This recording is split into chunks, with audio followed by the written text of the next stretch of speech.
नमस्कार दोस्तों, जय हिंद, वंदे मातरम। अपना सक्षम पॉइंट यूट्यूब चैनल पर एक बार फिर से आप सभी का हार्दिक स्वागत है। हमारी साइकोलॉजी की क्लासेज चल रही थी। दिशा पब्लिकेशन की जो पुस्तक है, इसी पुस्तक के प्रश्नोत्तर चल रहे थे, जिसमें हमने साइकोलॉजी के 3 चैप्टर तक हमने कंप्लीट कर लिए। अब साइकोलॉजी के अंतिम 2 चैप्टर बचे हैं, जिसमें आज हम चौथा चैप्टर शुरू करेंगे और चौथा और पाँचवा दोनों ही चैप्टर जो आज की क्लास में हम कंप्लीट करने वाले हैं। तो हम पहले जो चौथा चैप्टर पढ़ते हैं। चौथा चैप्टर जो रहेगा मानसिक स्वास्थ्य। मानसिक स्वास्थ्य की अवधारणा और समायोजन एवं समायोजन तंत्र से संबंधित। तो यहीं से संबंधित मानसिक स्वास्थ्य और समायोजन से संबंधित प्रश्नोत्तर जो प्रीवियस ईयर एग्जाम्स में आ रखे हैं, उन्हीं प्रश्नोत्तर को हम करने वाले हैं। तो करते हैं आज की क्लास को शुरू। जिन्होंने भी अभी तक अगर चैनल को सब्सक्राइब नहीं किया तो चैनल को सब्सक्राइब कर लीजिए, क्योंकि अब लगभग हमारी क्लासेज है जो इस बुक की आधी से ज़्यादा क्लासेज हो चुकी है, समाप्त होने वाली है। तो जिन्होंने भी अभी तक चैनल को सब्सक्राइब नहीं किया, चैनल को सब्सक्राइब कीजिए, अपने दोस्तों के साथ ये क्लासेज शेयर कीजिए। तो करते हैं आज की क्लास को शुरू। पहला प्रश्न है कि एक पूर्ण शारीरिक, मानसिक एवं सामाजिक कल्याण की स्थिति कहलाती है। एक पूर्ण रूप से शारीरिक, मानसिक और सामाजिक कल्याण की स्थिति क्या कहलाती है? मानसिक स्वास्थ्य, 1 नंबर ऑप्शन। शरीर के स्वस्थ रहने की शारीरिक स्वास्थ्य तथा मन के स्वस्थ रहने को मानसिक स्वास्थ्य कहते हैं। शरीर स्थूल है और मन सूक्ष्म, अतः शरीर की रुग्णता स्पष्ट दिखाई देती है, मन की रुग्णता स्पष्ट दिखाई नहीं देती। फिर भी शारीरिक चेष्टाएं मन की रुग्णता का भी आभास दिला देती है। उदाहरणतः मन के अस्वस्थ होने पर मन खिन्न रहेगा। मन की खिन्नता काम के प्रति रुचि कम कर देगी तथा रुचि का अभाव आलस्य या उदासीनता पैदा करेगा। क्योंकि आलस्य या उदासीनता शारीरिक है, अतः यह स्पष्ट दिखाई दे जाएगी। इस प्रकार हम देख सकते हैं कि शरीर तथा मन का आपस में गहरा संबंध है। मन अमूर्त है, अतः उसे प्रत्यक्ष रूप से देखना संभव नहीं है। उसे शरीरजन्य परिणामी क्रियाओं के माध्यम से ही देखा जा सकता है। मन की प्रसन्नता एवं रुग्णता शारीरिक क्रियाओं को प्रभावित करती है, तो शरीर की रुग्णता या प्रसन्नता मानसिक क्रियाओं को। मानसिक स्वास्थ्य से संबंधित परिभाषा है एस के दानी की। मानसिक स्वास्थ्य विज्ञान मानसिक स्वास्थ्य के सिद्धांतों का विज्ञान है। मानसिक स्वास्थ्य विज्ञान जो है, या मानसिक स्वास्थ्य के सिद्धांतों का विज्ञान है। मानसिक स्वास्थ्य विज्ञान को आरंभ करने का श्रेय बियर्स को दिया जाता है। नेक्स्ट क्वेश्चन है कि संपूर्ण व्यक्ति की पूरी एवं संतुलित क्रियाशीलता को मानसिक स्वास्थ्य कहते हैं। संपूर्ण व्यक्तित्व की पूरी एवं संतुलित क्रियाशीलता को ही मानसिक स्वास्थ्य कहा जाता है। यह परिभाषा किसके द्वारा दी गई? संपूर्ण व्यक्तित्व की पूरी एवं संतुलित क्रियाशीलता को ही मानसिक स्वास्थ्य कहा जाता है। यह परिभाषा किसके द्वारा दी गई? हेडफील्ड के द्वारा, 2 नंबर ऑप्शन। मानसिक स्वास्थ्य की परिभाषाएं। मानसिक स्वास्थ्य की कुछ परिभाषाएं, जिसमें सबसे पहले नंबर पर है वालिन जे ई डब्ल्यू। मानसिक स्वास्थ्य का संबंध सभी तरह से पूर्ण एवं संतुलित व्यक्तित्व के विकास है।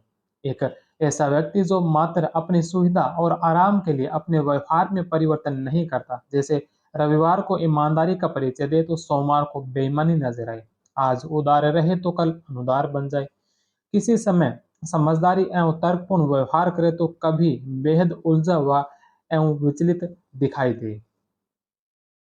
जे ए हरफील्ड मानसिक स्वास्थ्य से तात्पर्य व्यक्ति के संपूर्ण व्यक्तित्व का अपने पूर्ण रूप से अच्छी तरह तालमेल बिठाते हुए कार्य करना। मानसिक स्वास्थ्य से तात्पर्य कि व्यक्ति के संपूर्ण व्यक्तित्व का अपने पूर्ण रूप से अच्छी तरह से तालमेल बिठाते हुए कार्य करना। अगली परिभाषा ड्रेवर की मानसिक स्वास्थ्य विज्ञान का अभिप्राय। मानसिक स्वास्थ्य विज्ञान का अभिप्राय बताया। क्या है इसका अभिप्राय? इसका अभिप्राय है कि मानसिक स्वास्थ्य के नियमों की खोज करना और उसके संरक्षण के लिए उपाय बताता है। मानसिक स्वास्थ्य विज्ञान का अभिप्राय मानसिक स्वास्थ्य के नियमों की खोज करना और उसके संरक्षण के लिए उपाय बताता है। अगली परिभाषा क्रो एंड क्रो। मानसिक स्वास्थ्य विज्ञान, मानसिक स्वास्थ्य विज्ञान वह विज्ञान है जिसका संबंध मानव कल्याण से है और जो मानव संबंधों के सब क्षेत्रों को प्रभावित करते हैं। मानसिक स्वास्थ्य विज्ञान वह विज्ञान है जिसका संबंध जो मानव कल्याण से है और जो मानव संबंधों के सभी क्षेत्रों को प्रभावित करता है। कोलसैनिक ने कहा कि मानसिक स्वास्थ्य विज्ञान नियमों का समूह है जो व्यक्ति को स्वयं तथा दूसरों के साथ शांति से रहने के योग्य बनाता है। अगली परिभाषा है कि मानसिक स्वास्थ्य वास्तविकता के धरातल पर वातावरण से पर्याप्त सामंजस्य करने की योग्यता है। मानसिक स्वास्थ्य जो वास्तविकता के धरातल पर वातावरण से पर्याप्त सामंजस्य करने की योग्यता है। एस के दानी के अनुसार मानसिक स्वास्थ्य विज्ञान मानसिक स्वास्थ्य के सिद्धांतों का विज्ञान है। मानसिक स्वास्थ्य विज्ञान जो है मानसिक स्वास्थ्य के सिद्धांतों का विज्ञान है। तो ये थी प्रमुख कुछ परिभाषाएं। अब इन परिभाषाओं से संबंधित कुछ प्रश्नोत्तर है, जिसमें सबसे पहले नंबर पर परिभाषा दे रखी है। सबसे पहले नंबर परिभाषा है कि मानसिक स्वास्थ्य विज्ञान का अभिप्राय मानसिक स्वास्थ्य के नियमों की खोज करना है। मानसिक स्वास्थ्य विज्ञान का अभिप्राय मानसिक स्वास्थ्य के नियमों की खोज करना है और उसके संरक्षण के लिए उपाय करना है अथवा बतलाना है। यह परिभाषा किसके द्वारा दी गई थी? तो यह परिभाषा हमने अभी पढ़ी है। यह परिभाषा दी थी ड्रेवर ने। एक नंबर ऑप्शन। दूसरा एक और परिभाषा है कि मानसिक आरोग्य विज्ञान विज्ञान एक विज्ञान है जो कि जो मानवीय संबंध से संबंध है। मानसिक आरोग्य विज्ञान एक विज्ञान है जो मानवीय संबंध से संबंध है। यह परिभाषा किसके द्वारा दी गई? तो यह जो परिभाषा दी गई थी यह दी थी क्रो एंड क्रो ने कहा था कि मानसिक स्वास्थ्य विज्ञान वह विज्ञान है जिसका संबंध मानव कल्याण से है और जो मानव संबंधों के सभी क्षेत्रों को प्रभावित करता है। नेक्स्ट क्वेश्चन है कि मानसिक स्वास्थ्य विज्ञान नियमों का समूह है जो व्यक्ति को स्वयं तथा दूसरों के साथ शांति से रहने के योग्य बनाता है। मानसिक स्वास्थ्य विज्ञान नियमों का वह समूह है जो व्यक्ति को स्वयं तथा दूसरों के साथ शांति से रहने के योग्य बनाता है। यह परिभाषा किसके द्वारा दी गई थी? तो यह परिभाषा दी थी कोलसैनिक ने। 3 नंबर ऑप्शन। नेक्स्ट क्वेश्चन है कि बालक का मानसिक स्वास्थ्य निर्भर करता है। बालक का मानसिक स्वास्थ्य किस पर निर्भर करता है? विद्यालय पर, परिवार पर, समुदाय पर। तो किस पर निर्भर करता है? तो बालक का मानसिक स्वास्थ्य विद्यालय पर भी निर्भर करता है, परिवार और समुदाय सभी, उपयुक्त सभी। 4 नंबर ऑप्शन।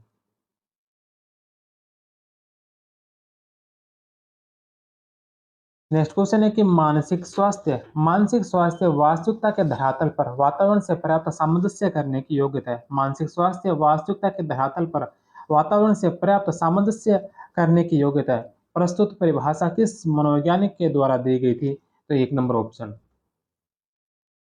नेक्स्ट क्वेश्चन है कि मानसिक स्वास्थ्य मुख्य रूप से शिक्षा मनोविज्ञान के कौन से केंद्रीय क्षेत्र से संबंधित है? मानसिक स्वास्थ्य मुख्य रूप से शिक्षा मनोविज्ञान के कौन से केंद्रीय क्षेत्र से संबंधित है? अधिगम करता। 1 नंबर ऑप्शन।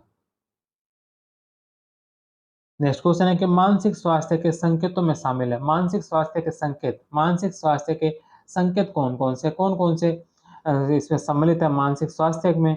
तो स्वयंगात्मक संतुलन, हास्य की भावना, आंतरिक अभिप्रेरणा और बाह्य अभिप्रेरणा। इनमें से कौन से संकेत मानसिक स्वास्थ्य के संकेतों में सम्मिलित है? तो इसमें स्वयंगात्मक संतुलन होता है, हास्य की भावना होती है, आंतरिक अभिप्रेरणा होती है, बाह्य अभिप्रेरणा इसमें सम्मिलित नहीं है। तो 1, 2 और 3। 1, 2 और 3। 1 नंबर ऑप्शन। नेक्स्ट क्वेश्चन है कि निम्नलिखित में से कौन सी मानसिक रूप से स्वस्थ मनुष्य की विशेषता नहीं है? मानसिक रूप से स्वस्थ मनुष्य की विशेषता नहीं है। पहला, हंसमुख होगा, आशावादी उसका दृष्टिकोण होगा, सामूहिक संतुलन होगा, अस्थिर चित्तता होगी, उत्साही एवं विवेकी होगा। तो इसमें से कौन सा जो मानसिक स्वास्थ्य मनुष्य की विशेषता नहीं है? तो जो मानसिक रूप से स्वस्थ होगा वो हंसमुख होगा, आशावादी दृष्टिकोण होगा, सामूहिक उसका संतुलन होगा, उसके समयों पर संतुलन होगा, उत्साही और विवेकी होगा, लेकिन अस्थिर चित्तता नहीं होती। स्थिर चित्तता होती है, अस्थिर चित्तता नहीं। 3 नंबर ऑप्शन इसका गलत होगा। मानसिक रूप से स्वस्थ व्यक्ति के गुण सहनशीलता, धैर्यशीलता होती है, उसमें आत्मविश्वास होता है, स्थिर चित्तता होती है, संयोगात्मक परिपक्वता होती है, सामंजस्य की योग्यता होती है, नियमित जीवन जीते हैं, निर्णय करने की उसमें क्षमता होती है, आत्मसम्मान की भावना होती है, आत्म मूल्यांकन की उनमें क्षमता होती है और व्यक्तिगत सुरक्षा की भावना उनके अंदर होती है। निम्नलिखित में से कौन से मानसिक रूप से स्वस्थ व्यक्ति की विशेषता नहीं है? मानसिक रूप से स्वस्थ व्यक्ति की विशेषता कौन सी नहीं है? तो इनमें से कौन से जो मानसिक रूप से स्वस्थ व्यक्ति के अंदर नहीं होती? सामूहिक संतुलन होता है। मानसिक रूप से जो स्वस्थ होगा उसमें सामूहिक संतुलन होगा, सामाजिक रूप से वो अनुकूलन होगा, आशावादी दृष्टिकोण होगा। मानसिक रूप से स्वस्थ व्यक्ति के संयोगों में संतुलन होगा, सामाजिक रूप से वह अनुकूलन होगा और आशावादी उसका दृष्टिकोण होगा। अधीरता नहीं, अधीरता उसके अंदर नहीं होती है। 3 नंबर ऑप्शन है जो ये मानसिक रूप से स्वस्थ व्यक्ति के लक्षण नहीं है। नेक्स्ट क्वेश्चन है कि मानसिक स्वास्थ्य का लक्षण नहीं है। पुनः वही प्रश्न कि मानसिक स्वास्थ्य का लक्षण नहीं है, तो उसमें जो मानसिक रूप से स्वस्थ होगा उसमें सहनशीलता होगी, सामंजस्य की योग्यता होगी, आत्मविश्वास होगा, अपरिपक्वता नहीं, उसमें परिपक्व होता है वो, तो अपरिपक्वता नहीं होगी उसके अंदर। 4 नंबर ऑप्शन है जो इसका गलत होगा। 1, 2 और 3 सही है, 4 नंबर इसका गलत होगा। खराब मानसिक स्वास्थ्य के लक्षण: संयोगात्मक रूप से अस्थिर, अपराध भावना से ग्रस्त, संकालो चिंतित एवं असुरक्षा से ग्रस्त, आत्मविश्वास, इच्छा शक्ति का अभाव, सहनशीलता और धैर्य की कमी, नकारात्मक दृष्टिकोण, असंतुष्टि की भावना, भौतिक तथा सामाजिक रूप से कुसमयोजित। ये सभी लक्षण जिसके अंदर दिखाई देते हैं वो मानसिक रूप से स्वस्थ नहीं है। नेक्स्ट क्वेश्चन है कि निम्नलिखित में से कौन सा खराब मानसिक स्वास्थ्य का लक्षण है? निम्नलिखित में से कौन सा खराब मानसिक स्वास्थ्य का लक्षण है? खराब मानसिक स्वास्थ्य यानी कि मानसिक रूप से अस्वस्थ अ, अस्वस्थ के लक्षण कौन से हैं? आशावादी आशावादी जो मानसिक रूप से स्वस्थ होगा उसके विशेषता है।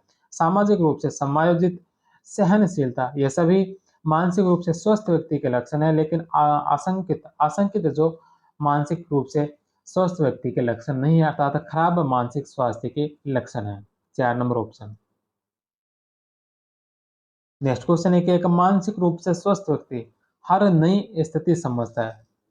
एक मानसिक रूप से स्वस्थ व्यक्ति हर नई स्थिति समझता है। मानसिक स्वस्थ व्यक्ति अच्छे प्रकार से समायोजित हो सकता है, कहीं भी समायोजित नहीं हो पाता, शांतिप्रद जीवन नहीं जी पाता, सही व्यवहार नहीं करता। तो एक मानसिक रूप से स्वस्थ व्यक्ति होगा वो अच्छे प्रकार से समायोजित हो सकता है, अच्छे प्रकार से समायोजित होगा, कहीं भी समायोजित नहीं हो पाता, वो मानसिक स्वास्थ्य उसका सही नहीं है, शांतिप्रद जीवन नहीं जी पाता, जो मानसिक खराब मानसिक स्वास्थ्य के लक्षण है, और सही व्यवहार नहीं करना, यह भी खराब मानसिक स्वास्थ्य के लक्षण है। तो मानसिक रूप से स्वस्थ व्यक्ति अच्छे प्रकार से समायोजित हो सकता है। 1 नंबर ऑप्शन। नेक्स्ट क्वेश्चन है कि मानसिक आरोग्यता के विज्ञान को आरंभ करने का श्रेय किसे दिया जाता है? मानसिक आरोग्यता के विज्ञान को प्रारंभ करने का श्रेय किसे दिया जाता है? तो ये हमने पहले ही प्रश्न में पढ़ा था कि मानसिक स्वास्थ्य विज्ञान को आरंभ करने का जो श्रेय है बियर्स को दिया जाता है। CW Beers. 4 number option. Clifford Beers ने सर्वप्रथम मानसिक स्वास्थ्य विज्ञान शब्द का प्रयोग 1908 के अंदर किया था। नेक्स्ट क्वेश्चन है कि निम्नलिखित में से कौन सा मानसिक रूप से अस्वस्थ बालक का भौतिक लक्षण है? निम्नलिखित में से कौन सा मानसिक रूप से अस्वस्थ बालक का भौतिक लक्षण है? मानसिक रूप से अस्वस्थ: आक्रामकता, हीन भावना, घृणा भावना, नाखून चबाना। मानसिक रूप से अस्वस्थ बालक के भौतिक लक्षण कौन है? हालांकि ये सभी मानसिक रूप से अस्वस्थ बालक के ही लक्षण है, लेकिन इसमें पूछा भौतिक लक्षण, भौतिक लक्षण कौन से होंगे? तो भौतिक लक्षण होगा नाखून चबाना। 3 नंबर ऑप्शन। बाकी सभी है जो मानसिक लक्षण है, हीन भावना होगी, घृणा होगी, उसके अंदर आक्रामकता होगी, लेकिन नाखून चबाना ये उसके भौतिक लक्षण है। 3 नंबर ऑप्शन। मानसिक रूप से अस्वस्थ बालक के भौतिक लक्षणों में हकलाना, तुतलाना, नाखून चबाना, सिर खुजलाना, बाल नोचना, चेहरा फाड़ना, चेहरा फड़फड़ाना इत्यादि सम्मिलित है। नेक्स्ट क्वेश्चन है कि अच्छे मानसिक स्वास्थ्य का संकेतक क्या है? अच्छे मानसिक स्वास्थ्य दूसरों की आलोचना करना, दूसरों की आलोचना करने वाला जो इसका मानसिक स्वास्थ्य अच्छा कदापि नहीं हो सकता। स्वयंगों पर नियंत्रण, अपने स्वयंगों पर नियंत्रण करने वाला यह जो अच्छे मानसिक स्वास्थ्य के संकेत है। अपनी बातों पर अड़े रहना, दिवा स्वप्न देखना, ये सभी बातें जो मानसिक रूप से स्वस्थ व्यक्ति की नहीं है। मानसिक रूप से स्वस्थ का संकेतक स्वयं पर नियंत्रण करना, 2 नंबर ऑप्शन। नेक्स्ट क्वेश्चन है कि विद्यार्थी के अच्छे मानसिक स्वास्थ्य के लिए कौन सी व्यूह रचना उपयुक्त नहीं है? विद्यार्थियों के अच्छे मानसिक स्वास्थ्य के लिए कौन सी व्यूह रचना जो उपयुक्त नहीं है? कौन सी इसमें से अच्छे मानसिक स्वास्थ्य के लिए उपयुक्त नहीं है? सबसे पहले शिक्षक का सहानुभूतिपूर्ण व्यवहार, छात्रों को स्व अनुशासन के लिए प्रेरित करना, निर्देशन कार्यक्रम की व्यवस्था करना और अत्यधिक गृह कार्य देना। तो इसमें से कौन सा जो अच्छे मानसिक स्वास्थ्य के लिए व्यूह रचना उपयुक्त नहीं है? तो शिक्षक का सहानुभूतिपूर्ण व्यवहार होना चाहिए, ये तो सही है। छात्रों को स्व अनुशासन के लिए प्रेरित करना, यह भी सत्य है। निर्देशन कार्यक्रम की व्यवस्था करना, यह भी सत्य है। अत्यधिक गृह कार्य देना, ये बात है जो इसमें गलत होगी। नेक्स्ट क्वेश्चन है कि बालक के मानसिक स्वास्थ्य में बाधा डालने वाले कारक है। बालक के मानसिक स्वास्थ्य में बाधा डालने वाले कारक क्या है? वंशानुक्रम का प्रभाव, परिवार का विघटन, शारीरिक दोष। मानसिक स्वास्थ्य में बाधा डालने वाले कारक कौन से हैं? वंशानुक्रम का प्रभाव है, परिवार का विघटन, शारीरिक दोष। ये सभी जो कारण है उसके मानसिक स्वास्थ्य में कहीं ना कहीं बाधा डालते हैं। तो 4 नंबर ऑप्शन उपयुक्त सभी। अध्यापकों के मानसिक स्वास्थ्य में बाधा डालने वाले तत्व है अपर्याप्त वेतन, अधिक कार्यभार, व्यावसायिक सुरक्षा का अभाव, शैक्षिक उपकरणों एवं मनोरंजन का अभाव, समाज में आदर का अभाव, विद्यालय की आतंकमयी शासन व्यवस्था, अध्यापकों में पारस्परिक संघर्ष, निरीक्षण एवं परीक्षण की समस्या। तो ये जो अध्यापकों के अंदर मानसिक स्वास्थ्य में बाधा डालने वाले तत्व हैं।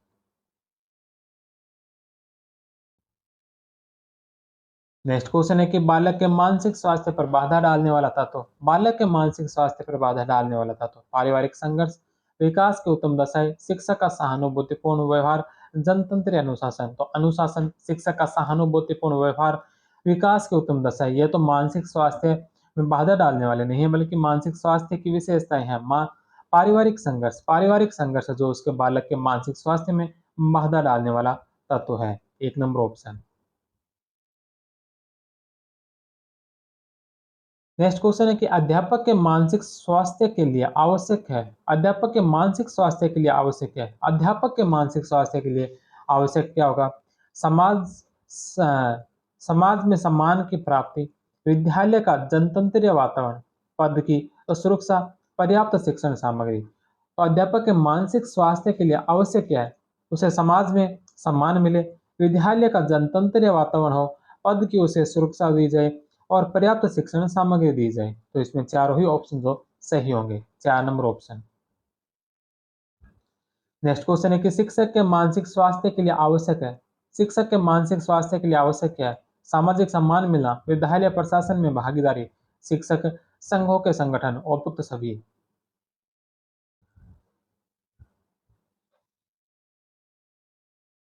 नेक्स्ट क्वेश्चन है कि निम्नलिखित में से कौन सा मानसिक स्वास्थ्य विज्ञान का उद्देश्य नहीं है? कौन सा जो मानसिक स्वास्थ्य विज्ञान का उद्देश्य नहीं है? अपनी अंतःशक्तियों का अनुभव करना, अच्छे मानसिक स्वास्थ्य का अनुरक्षण करना, बालक की बुद्धि को बढ़ाना और मानसिक बीमारियों की रोकथाम। मानसिक स्वास्थ्य विज्ञान का उद्देश्य क्या नहीं? अंतःशक्तियों को बढ़ाना, मानसिक स्वास्थ्य का अनुरक्षण करना और मानसिक बीमारियों की रोकथाम करना। तो 1, 2 और 4 इसमें सही होंगे। 3 नंबर जो इसका गलत होगा। नेक्स्ट क्वेश्चन है कि निम्नलिखित में से कौन सा एक बच्चे के मानसिक स्वास्थ्य को प्रतिकूल प्रभावित करने वाला कारक नहीं है?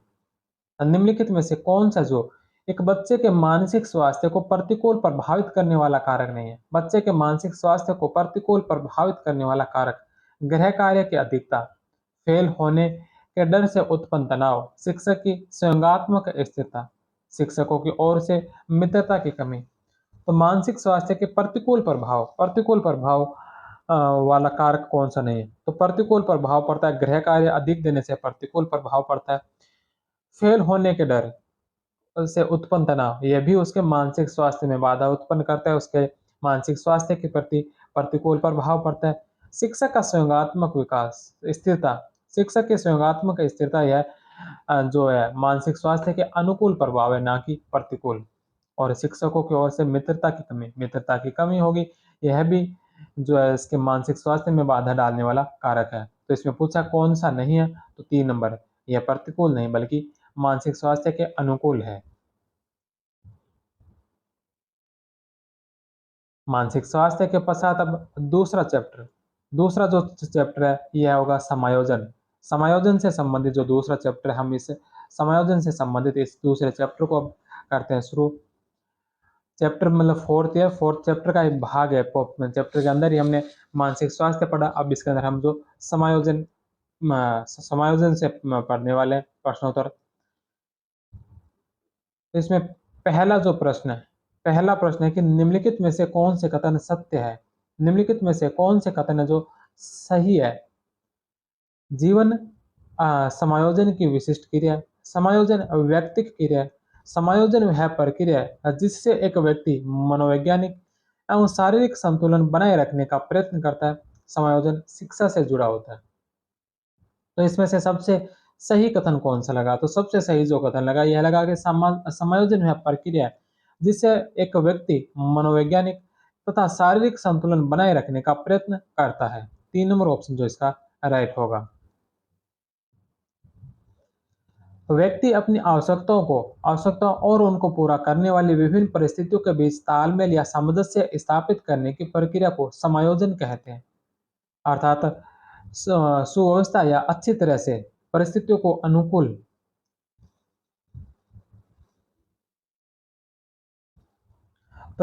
अनुकूल बनाने की प्रक्रिया जिससे कि व्यक्ति की आवश्यकताएं पूर्ण हो जाए और सामाजिक दायित्व का भी निर्वहन हो जाए, समायोजन कहलाता है।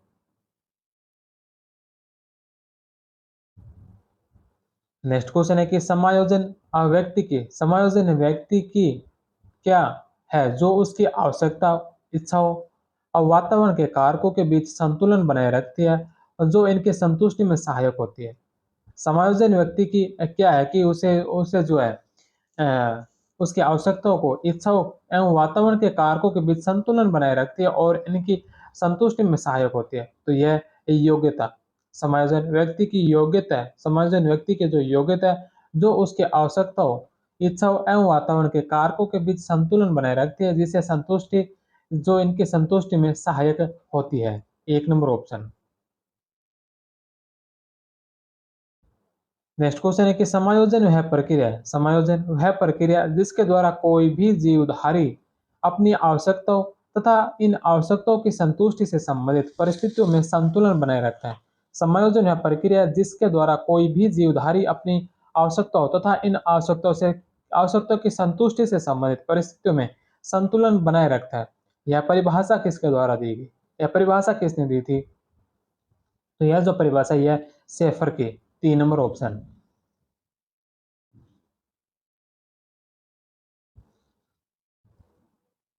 समायोजन की कुछ परिभाषाएं दे रखी है जिसमें सबसे पहले नंबर पर है कुपुस्वामी। समायोजन के फलस्वरूप प्रसन्नता होती है क्योंकि इससे संयोगात्मक द्वंद्व और तनाव दूर होते हैं। दूसरी परिभाषा है कुंडू एवं दूदू की। समायोजन शब्द और व्यक्ति व पर्यावरण के मध्य सुखद संबंध को व्यक्त करता है। सुखद संबंध की मात्रा 2 बातों पर निर्भर है। पहली व्यक्ति की शक्तियां, दूसरा पर्यावरण की प्रकृति। समायोजन व्यक्ति व उसके पर्यावरण के संबंध को व्यक्त करता है जिसके द्वारा उसकी आवश्यकताओं की संतुष्टि सामाजिक अपेक्षाओं के अनुरूप होती है। अगली परिभाषा है डॉक्टर एस एस चौहान ने कहा कि समायोजन का अर्थ है एक आरोपित सामाजिक पर्यावरण की अपेक्षाओं समायोजन का अर्थ है कि आरोपित सामाजिक पर्यावरण की अपेक्षाओं एवं दबाव के प्रति उसकी अनुक्रिया है।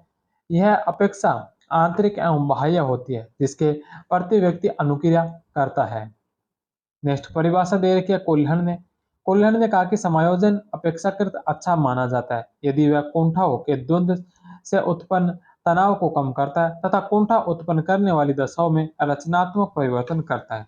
समायोजन अपेक्षाकृत अच्छा माना जाता है यदि वह कुंठाओं के द्वंद्व से उत्पन्न तनाव को कम करता है तथा कुंठा उत्पन्न करने वाली दशाओं में रचनात्मक परिवर्तन करता है। नेक्स्ट क्वेश्चन है कि कौन सा एक भली भांति समायोजित व्यक्ति का गुण नहीं है। कौन सा जो एक भली भांति समायोजित व्यक्ति का गुण नहीं है, इसमें से समायोजित व्यक्ति का गुण इसमें से कौन सा नहीं है। अपनी अच्छाइयों और कमजोरियों का ज्ञान, अपनी अच्छाइयों का और कमजोरियों का ज्ञान, अपने आप को और दूसरों को सम्मान देना, आलोचक एवं दोष निकालने की प्रकृति होना, हालातों से संघर्ष करने की क्षमता होना। तो इसमें से कौन सा है जो समायोजित व्यक्ति का गुण नहीं है। समायोजित व्यक्ति का गुण इसमें से कौन सा नहीं है। तो अपनी अच्छाई और कमजोरियों का ज्ञान, अच्छाई और कमजोरियों का, स्वयं की अच्छाई और कमजोरियों का ज्ञान होगा, वह एक समायोजित व्यक्ति है। दूसरा, अपने आप और दूसरों को सम्मान देना, अपने आप को भी सम्मान देना, दूसरों को भी सम्मान देना एक समायोजित व्यक्ति के गुण है। हालातों से संघर्ष करने की क्षमता भी एक समायोजित व्यक्ति के गुण है। इसके अंदर जो आलोचक आलोचक तथा दोष निकालने की जो प्रवृत्ति है, आलोचक और दोष निकालने की जो प्रवृत्ति है, यह एक समायोजित व्यक्ति का गुण नहीं है। तो 3 नंबर ऑप्शन जो इसका गलत होगा। समायोजित व्यक्ति के गुण, समायोजित व्यक्ति के लक्षण। सुसमायोजित व्यक्ति, सुसमायोजित व्यक्ति वातावरण और परिस्थितियों का ज्ञान और नियंत्रण रखता है, उन्हीं के अनुकूल आचरण करता है। सुसमायोजित व्यक्ति के स्पष्ट उद्देश्य होते हैं। सुसमायोजित व्यक्ति अपनी आवश्यकताओं और इच्छाओं के अनुसार वातावरण और वस्तुओं का लाभ उठाता है। अपनी आवश्यकताओं की पूर्ति हेतु समाज के अन्य लोगों को कष्ट नहीं देता है। साधारण परिस्थितियों में वह संतुलित और सुखी रहता है तथा अपनी कार्य कुशलता को बनाए रखता है। नेक्स्ट क्वेश्चन है कि एक मानसिक रूप से स्वस्थ व्यक्ति, एक मानसिक रूप से स्वस्थ व्यक्ति हर नई परिस्थिति, हर नई परिस्थिति को समझता है। मानसिक रूप से स्वस्थ व्यक्ति, एक मानसिक रूप से स्वस्थ व्यक्ति हर नई परिस्थिति को समझता है। मानसिक रूप से स्वस्थ व्यक्ति, मानसिक रूप से स्वस्थ व्यक्ति अच्छी प्रकार समायोजित हो सकता है। अब तो मानसिक रूप से जो स्वस्थ व्यक्ति होता है वह अच्छे प्रकार से समायोजित हो सकता है। 1 नंबर ऑप्शन ही इसका सही होगा। नेक्स्ट क्वेश्चन है कि अच्छे समायोजन की विशेषता, अच्छे समायोजन की विशेषता क्या है। सहनशीलता, आत्मविश्वास में कमी, अनियमित दिनचर्या या फिर संयोगात्मक अस्थिरता।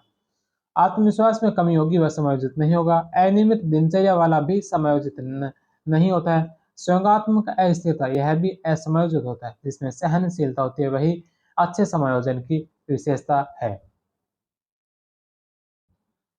समायोजन की विशेषताएं, अच्छे समायोजन में व्यक्ति एवं पर्यावरण के मध्य उचित संतुलन होता है। अच्छे समायोजन की विशेषता सहनशीलता है ताकि सामाजिक पर्यावरण की अपेक्षा एवं दबाव के प्रति उचित अनुक्रिया संभव हो।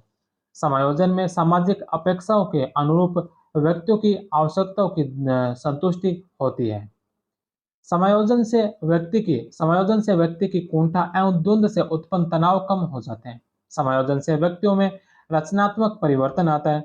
समायोजन एक ओर व्यक्ति की आवश्यकताओं, योग्यताओं और साधनों तथा दूसरी ओर उसके वातावरण में उपलब्ध परिस्थितियों के मध्य होने वाले सामंजस्य को व्यक्त करता है। इस प्रकार समायोजन व्यक्ति की शारीरिक तथा मानसिक आवश्यकताओं और उपलब्ध साधनों एवं परिस्थितियों के बीच सामंजस्य की अवस्था है।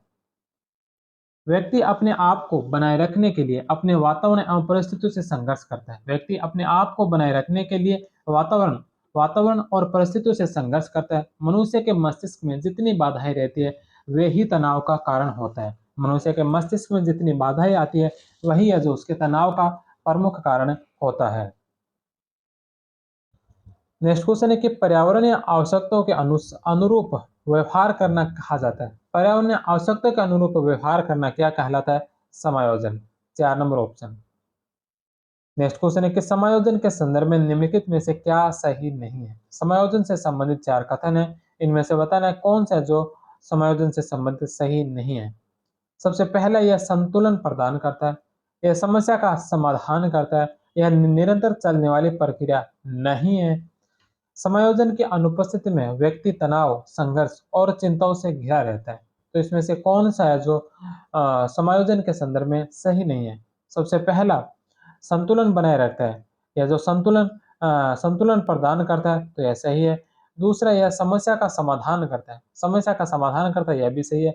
निरंतर चलने वाली प्रक्रिया नहीं है, तो यह निरंतर चलने वाली प्रक्रिया है, नहीं है, इसलिए जो 3 नंबर इसका गलत हो जाएगा।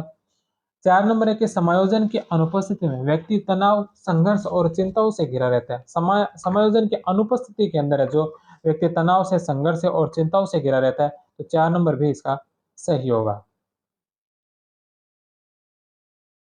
नेक्स्ट क्वेश्चन है कि तनाव को कम करने के लिए अचेतन मन का प्रयोग करना क्या कहलाता है? तनाव को कम करने के लिए अचेतन मन का प्रयोग करना क्या कहलाता है? रक्षात्मक युक्तियां।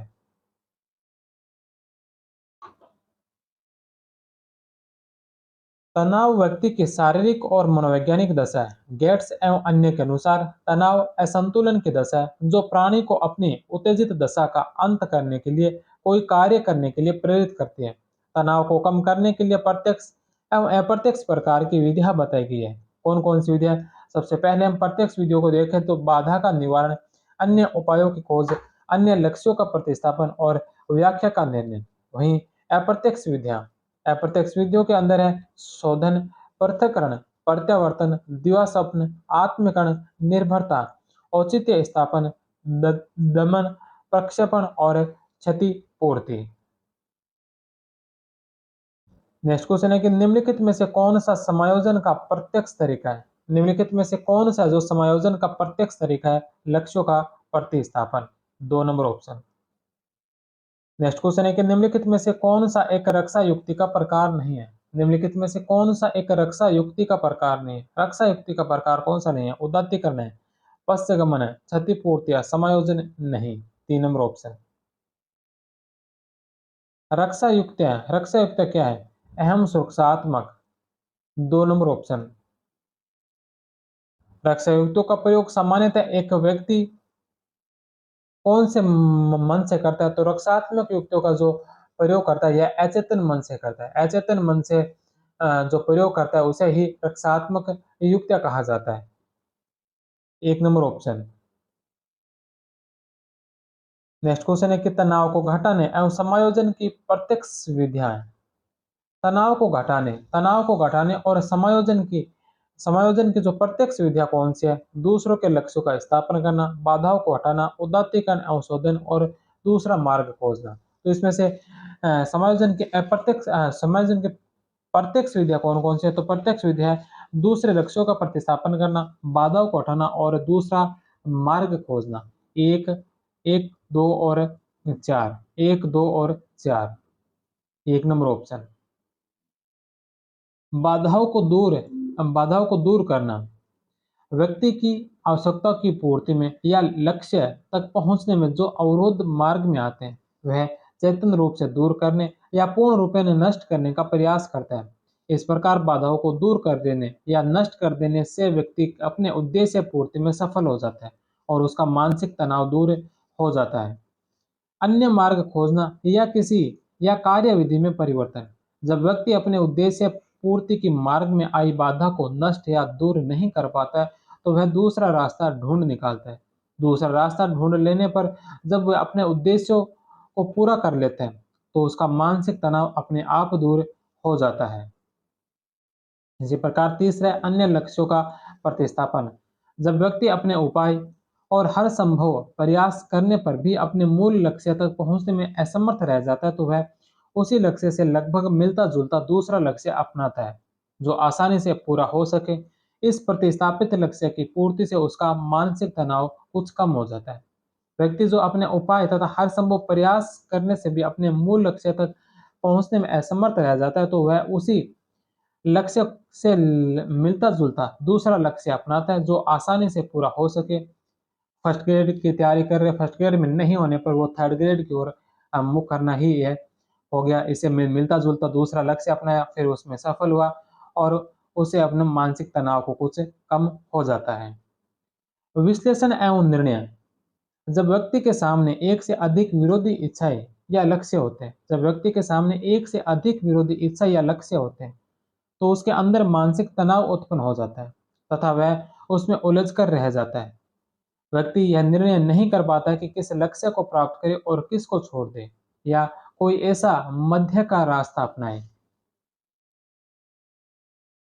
मध्य का रास्ता अपना जो दोनों लक्ष्य प्राप्त हो सके। ऐसी ऐसी स्थिति उत्पन्न होने पर यह व्यक्ति दोनों लक्ष्यों के हर पहलू का भली-भांति विश्लेषण करता है और जो उसे अधिक उचित समझ पड़ता है उसी के पक्ष में निर्णय करता है। ऐसा करते समय वह अपने पूर्व अनुभव की सहायता भी लेता है। नेक्स्ट क्वेश्चन है कि निम्नलिखित में से कौन सी तनाव कम करने और अंतर्द्वंद का समाधान की प्रत्यक्ष विधि नहीं है? निम्नलिखित में से कौन से जो अंतर्द्वंद का समाधान की प्रत्यक्ष विधि नहीं है? कौन से जो प्रत्यक्ष विधि नहीं है? रुकावट दूर करना, दूसरा रास्ता निकालना, दूसरे लक्ष्य प्रतिस्थापित करना। रुकावट दूर करना, दूसरा रास्ता निकालना और दूसरे लक्ष्य प्रतिस्थापित करना, यह है उद्धृतिकरण इसमें सम्मिलित नहीं है।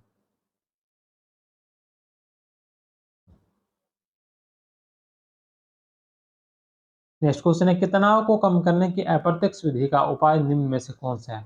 तनाव को कम करने का अप्रत्यक्ष विधि का उपाय आत्मीकरण, 1 नंबर ऑप्शन।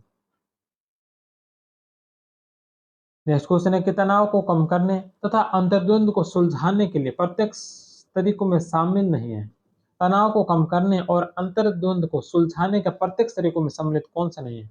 रुकावट को नष्ट या दूर करना, दूसरा रास्ता निकालना, दूसरे लक्ष्यों का प्रतिस्थापन करना। ये तो सभी तनाव को कम करने या सुलझाने के प्रत्यक्ष तरीके हैं। अनिर्णय जो इसका प्रत्यक्ष तरीका नहीं है, 4 नंबर ऑप्शन।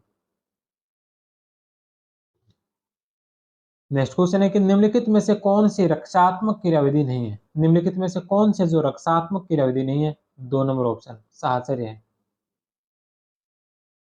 प्रमुख रक्षात्मक क्रिया विधियां, पहली शोधन या जिसे मार्गतीकरण कहा गया, शुद्धिकरण भी कहा गया और इसे उदातीकरण और उन्नयन भी कहा गया। दूसरे पलायन या प्रतिगमन, तीसरे औचित्य स्थापन या युक्तिकरण या फिर तर्क संगतिकरण, चौथे दिवा स्वप्न, मन तरंग, कल्पना प्रभाव। इसके अलावा दमन, प्रक्षेपण, प्रतिक्रिया, निर्माण। अंतःप्रेक्षण, विस्थापन, समन, वास्तविकता अस्वीकार, पृथक्करण, तादात्म्य स्थापित करना और आश्रित आश्रित होना।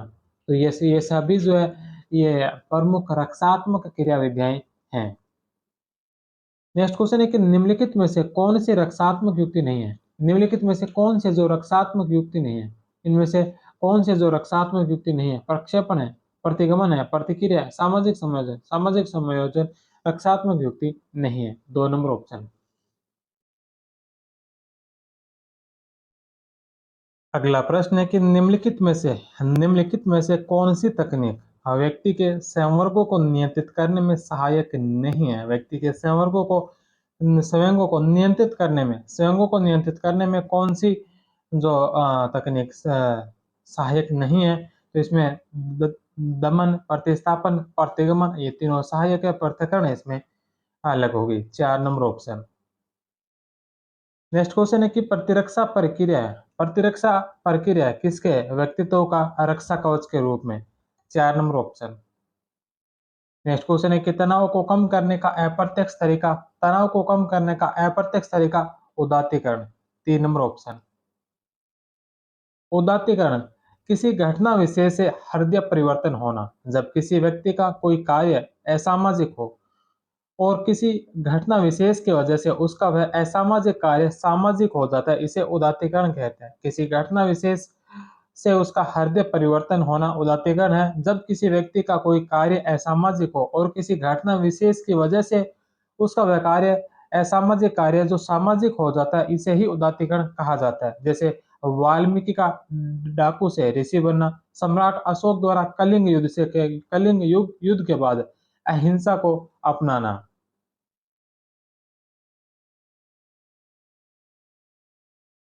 एक और उदाहरण है कि एक चोर ने एक घर से 20 लाख रुपए चुराए, रात को घर आया, खाना पीना किया और सो गया। सुबह घूमने गया तो रास्ते में एक जगह भीड़ जमा हो रही थी। चोर ने पूछा, भाई भीड़ कैसे जमा हो रही है, क्या हुआ? उसने कहा, पता नहीं भैया। चोर ने अंदर जाकर देखा तो एक ही परिवार के कुछ लोग मरे हुए थे। एक दो हार्ट अटैक से मरे थे, अब बाकी ने आत्महत्या कर ली थी। शेष रही एक बुढ़िया और ये छोटे-छोटे बच्चे। चोर ने देखा कि यह तो वही परिवार है, वही घर है, जहाँ रात को मैंने चोरी की थी। चोर ने यह घटना देखकर उसका हृदय परिवर्तन हो गया और उसने सारा पैसा समाज सेवा में लगा दिया तथा हमेशा-हमेशा के लिए चोरी करना छोड़कर समाज सेवी बन गया था। नेक्स्ट क्वेश्चन है कि सभी मानसिक रक्षात्मक या समायोजन युक्तियों में से कौन सी युक्ति सर्वाधिक उन्नत, अत्यंत विकसित और रचनात्मक युक्ति है? मानसिक मानसिक रक्षात्मक युक्तियों में से कौन सी युक्ति है जो सर्वाधिक उन्नत, अत्यंत विकसित और रचनात्मक युक्ति है? उदात्तीकरण, एक नंबर ऑप्शन। शारीरिक रूप से दिव्यांग शारीरिक रूप से दिव्यांग विद्यार्थी शैक्षिक क्षेत्र में खूब मेहनत करके बोर्ड परीक्षा में मेरिट प्राप्त कर लेता है। यह अहम रक्षा युक्ति क्या कहलाती है? तो यह उदात्तीकरण, एक नंबर ऑप्शन। यह उदाहरण क्षतिपूर्ति युक्ति का है, लेकिन विकल्प में ना होने की वजह से उदात्तीकरण सही माना गया, क्योंकि उदात्तीकरण में भी बालक अपनी कमी को सही इच्छा के रूप में परिवर्तित करके समाज में स्थापित करता है। नेक्स्ट क्वेश्चन है कि एक 8 वर्षीय बालक अपने छोटे भाई की तरह घुटने चलता है। एक 8 वर्षीय बालक अपने छोटे भाई की तरह घुटने पर चलता है। यह कौन सा उदाहरण है? यह प्रतिगमन, एक नंबर ऑप्शन।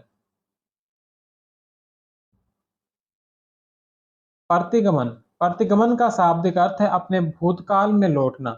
जब कोई व्यक्ति अपने स्तर से निम्न स्तर का कार्य बालक जैसा व्यवहार करना निम्न स्तर का कार्य करता है तथा व्यक्ति दबाव को कम करने के लिए अपने प्रारंभिक जीवन की स्मृतियों में लौट जाता है, जैसे बाल्यावस्था या जवानी के दिनों को याद करना आदि प्रतिगमन कहलाता है। अगर इसके उदाहरण की बात की जाए तो इसमें एक पहला उदाहरण है कि जब मैं छोटा था और गांव में रहता था तो दोस्तों के साथ खूब मस्ती करता था, दिन भर क्रिकेट खेलता था। अब बड़ा हो गया हूँ, शहर में रहता हूँ। अब जब भी कभी गाँव में जाता हूँ तो उन्हीं पलों को जीने की कोशिश करता हूँ। छोटे बच्चों के साथ घूमना, दिन भर उनके साथ क्रिकेट खेलना, तो अपना बचपन याद आ जाता है। यही प्रतिगमन कहलाता है। अर्थात जब व्यक्ति अपने स्तर से निम्न स्तर का कार्य करने लगता है। इसी प्रकार एक और दो उदाहरण की एक 8 वर्षीय बालक अपने छोटे भाई की तरह घुटने पर चलने लगता है। नेक्स्ट क्वेश्चन है कि एक वृद्ध व्यक्ति हमेशा अपने पूर्व के जीवन की सफल उपलब्धियों के बारे में बताता रहता है। एक वृद्ध व्यक्ति हमेशा अपने पूर्व के जीवन की सफल उपलब्धियों के बारे में बताता रहता है। समायोजन क्रियाविधि का यह उदाहरण निम्नलिखित में से कौन सी अहम रक्षा युक्ति से संबंधित है? एक वृद्ध व्यक्ति हमेशा अपने जीवन के असफल उपलब्धियों के बारे में बताता है। समायोजन की यह कौन सी युक्ति है? तो यह युक्ति कौन सी होगी? तो यह होगी प्रतिगमन, 2 नंबर ऑप्शन। एक बुजुर्ग व्यक्ति हमेशा अपना जवानी के दिनों और उस समय के अपने बहादुरी के कार्यों को संस्मरण करता है, तो यह कौन सी होगी? प्रतिगमन। ध्यान की कमी से पीड़ित है। रिद्धिमा ध्यान की कमी से पीड़ित है और वह शिशु जैसे व्यवहार को प्रत्यावर्तित करती है। यह समायोजन का कौन सा तंत्र है? प्रतिगमन। किसी व्यक्ति द्वारा अपने अस्तित्व भूलकर किसी दूसरे व्यक्ति के गुणों और अवगुणों का अनुकरण करना क्या कहलाता है? किसी व्यक्ति के द्वारा अपने अस्तित्व को भूलकर दूसरे व्यक्ति के गुणों और अवगुणों का अनुकरण करना क्या कहलाता है? तो यह जो कहलाता है, यह कहलाता है तादात्म्यकरण। तादात्म्यकरण, 4 नंबर ऑप्शन। तो तादात्म्यकरण, ताद यानी कि उस जैसा और आत्मकरण यानी अपने आप में देखना यानी दूसरे के जैसा अपने आप में देखना। किसी बड़े व्यक्ति जैसा अपने आप को मानना या समझना तादात्म्यकरण कहलाता है। अगर उदाहरण की बात की जाए तो एक बुढ़िया का उसके घर पर प्रभुत्व था। उसकी 3-4 बहुएं तीनों चारों बहुएं उससे डरती थी, क्योंकि बुढ़िया क्रोधी स्वभाव की थी, हमेशा बहुओं पर रोब जमाती, ताना मारती थी, खरी खोटी कहती थी। एक दिन बुढ़िया को किसी कारण बाहर जाना पड़ा। उसने घर की कमान बड़ी बहू को थमा दी। थोड़े समय बाद बुढ़िया की तरह का व्यवहार बड़ी बहू भी करने लगी। इसे ही तादात्म्यकरण कहते हैं। नेक्स्ट क्वेश्चन है कि एक 15 वर्ष का बालक मशहूर नायक के पहनावे, आदतों, विशेषताओं का अनुकरण करता है। समायोजन का यह तरीका कौन सा है? 15 वर्ष का एक बच्चा जो मशहूर नायक के पहचान पहनावे के, आदतों की, विशेषताओं का अनुकरण करता है। समायोजन का यह कौन सा तरीका है? तो तादात्म्यकरण, 2 नंबर ऑप्शन। एक विद्यार्थी बीएड प्रवेश परीक्षा देता है और असफल रहता है। वह सबसे कहता है कि मैं अध्यापक बनना ही नहीं चाहता हूँ। बीएड प्रवेश परीक्षा देता है, उसमें असफल हो जाता है, उसके बाद सभी से कहता है कि मैं अध्यापक बनना ही नहीं चाहता। यह कौन सी जो किसका उदाहरण है? तो यह युक्तिकरण का, 3 नंबर ऑप्शन। तर्क संगतिकरण या युक्तिकरण या फिर औचित्य स्थापन। इस युक्ति द्वारा व्यक्ति अपनी असफलता के वास्तविक कारण के स्थान पर कोई अन्य कारण बताता है अथवा अपनी असफलता का दोष अन्य कारणों पर मढ़ देता है। अर्थात किसी भी क्रिया कार्य को तार्किक कारणों से औचित्य सिद्ध कर मानसिक तनाव को दूर करना तर्क संगतिकरण कहलाता है। उदाहरण, नाच न जाने आंगन टेढ़ा या फिर अंगूर खट्टे हैं, जो ये उदाहरण हमने हर जगह देखे हैं।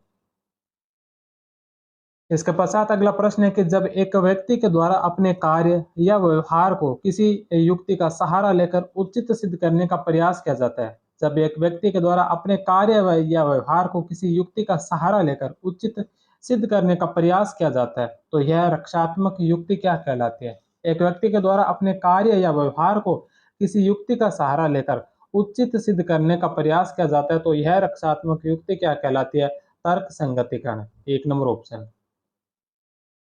हर्ष जेईई एडवांस की परीक्षा को उत्तीर्ण नहीं कर पाया। वह इसका दोषारोपण अपने प्रश्न पत्र निर्माता पर डाल रहा है। उसके द्वारा अपनाई गई समायोजन की युक्ति कौन सी है? परीक्षा उत्तीर्ण नहीं करने पर उसका दोष है जो प्रश्न पत्र निर्माता पर डाल रहा है। तो इसका यह कौन सी युक्ति है? तो यह तर्क संगतिकरण। एक विकलांग बालक अत्यधिक परिश्रम करके कक्षा में प्रथम आने का प्रयास करता है। एक विकलांग बालक अत्यधिक परिश्रम करके कक्षा में प्रथम आने का प्रयास करता है। यह किस प्रतिरक्षक प्रणाली में है? क्षतिपूर्ति, 4 नंबर ऑप्शन। क्षतिपूर्ति, जब व्यक्ति की कोई इच्छा हो कि जिसकी पूर्ति होना अब संभव नहीं है, तो इसकी पूर्ति कृत्रिम या बनावटी या अन्य तरीकों से की जाती है। इसे ही क्षतिपूर्ति कहा जाता है। नेक्स्ट क्वेश्चन है कि जब एक विद्यार्थी स्वयं की असफलता का दोष असहयोगी कारकों को देता है, जब एक विद्यार्थी स्वयं की असफलता का दोष असहयोगी कारकों को देता है जिससे उसके अवांछित व्यवहार से ध्यान हट जाए, तो वह क्या कहलाता है? एक विद्यार्थी स्वयं की असफलता का दोष है जो असहयोगी कारकों को देता है जिससे उसके अवांछित व्यवहार से ध्यान हट जाए, तो वह क्या कहलाता है? प्रक्षेपण। प्रक्षेपण अपना जैसा दूसरों में देखना या अपनी कमियों को दूसरों में देखना। व्यक्ति अपनी असफलता का दोषारोपण अन्य व्यक्ति या स्थिति पर कर देता है। उदाहरण, पुलिस वाले ने वाहन को रोका, पुलिस ने पूछा कि हेलमेट नहीं पहना, लाइसेंस है, चालान चालान कटा। वाहन चालक ने कहा कि क्या साहब, आप तो बस वो देख रहे हो, बिना हेलमेट निकल गया, वो देखो 3 बैठकर जा रहे हैं, वो देखो ओवरलोड बस जा रही है, बस आपको तो मेरे को ही पकड़ना है। यानी कि दूसरों की कमियों को भी बताना कि उसमें भी कमियां, उसमें भी कमियां है। नेक्स्ट क्वेश्चन है कि परीक्षा में नकल करने वाले एक विद्यार्थी का कहना है, परीक्षा में नकल करने वाले एक विद्यार्थी का कहना है कि सभी परीक्षा में नकल कर रहे हैं। विद्यार्थी द्वारा किस समायोजन युक्ति का प्रयोग किया जाता है?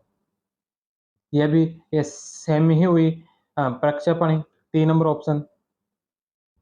नेक्स्ट क्वेश्चन है कि एक व्यक्ति जो साक्षात्कार में नौकरी पाने में असफल हो जाता है, अपने भाग्य और बुरी किस्मत को उत्तरदायी ठहराता है। इस प्रकार की आत्मरक्षा युक्ति कौन सी है? एक व्यक्ति साक्षात्कार में नौकरी पाने में असफल हो जाता है, अपने भाग्य और बुरी किस्मत को इसका उत्तरदायी ठहराता है। तो इसके प्रकार की यह युक्ति कौन सी है? तो यह भी प्रक्षेपण है, 3 नंबर ऑप्शन।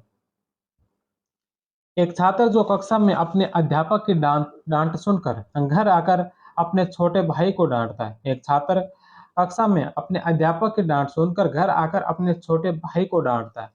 यह उदाहरण निम्नलिखित में से किस रक्षा कवच प्रतिरक्षा से संबंधित है? किससे संबंधित है? प्रतिस्थापन। 3 नंबर ऑप्शन। विस्थापन या प्रतिस्थापन। एक व्यक्ति अपने गुस्से का प्रदर्शन सीधा-सीधा उस व्यक्ति पर नहीं कर पाता जिस पर गुस्सा आता है, बल्कि अपने से कमज़ोर या निम्न स्तर के व्यक्ति पर करता है। इसे विस्थापन कहते हैं। प्रतिस्थापन में व्यक्ति मौलिक लक्ष्य व इच्छा के स्थान पर अन्य लक्ष्य या इच्छा अपना लेता है। ऑफिस में बड़े अधिकारी से डाँट खाकर कर्मचारी द्वारा घर आकर पत्नी व बच्चों पर गुस्सा निकालना। इसके सबसे ज़्यादा शिकार होते हैं घर के छोटे बच्चे। नेक्स्ट क्वेश्चन है कि एक व्यक्ति चिकित्सक बनना चाहता था, लेकिन पर्याप्त क्षमता से अवरुद्ध है, इसलिए उसने प्रयोगशाला तकनीशियन बनना चुना। उसके द्वारा अपनाई गई समायोजन प्रक्रिया कौन सी है? एक व्यक्ति चिकित्सक बनना चाहता था, लेकिन अपर्याप्त क्षमता से अवरुद्ध है, इसलिए उसने प्रयोगशाला तकनीशियन बनना चुना। उसके द्वारा अपनाई गई समायोजन की है प्रक्रिया कौन सी हुई? तो प्रतिस्थापन। 1 नंबर ऑप्शन। नेक्स्ट क्वेश्चन है कि एक व्यक्ति जो अपने आप को एक कमरे में बंद कर लेता है और किसी से मिलने या बात करने से मना कर देता है, वह रक्षा युक्ति काम में ले रहा है। कौन सी युक्ति काम में ले रहा है? एक व्यक्ति जो अपने आप को एक कमरे में बंद कर लेता है, किसी से मिलने या बात करने से मना कर देता है, कि वह कौन सी रक्षा युक्ति काम में ले रहा है? पलायन। 4 नंबर ऑप्शन। पलायन परिस्थिति को देखकर पहले से ही भाग जाना या पहले ही मनोवृत्ति बना लेना।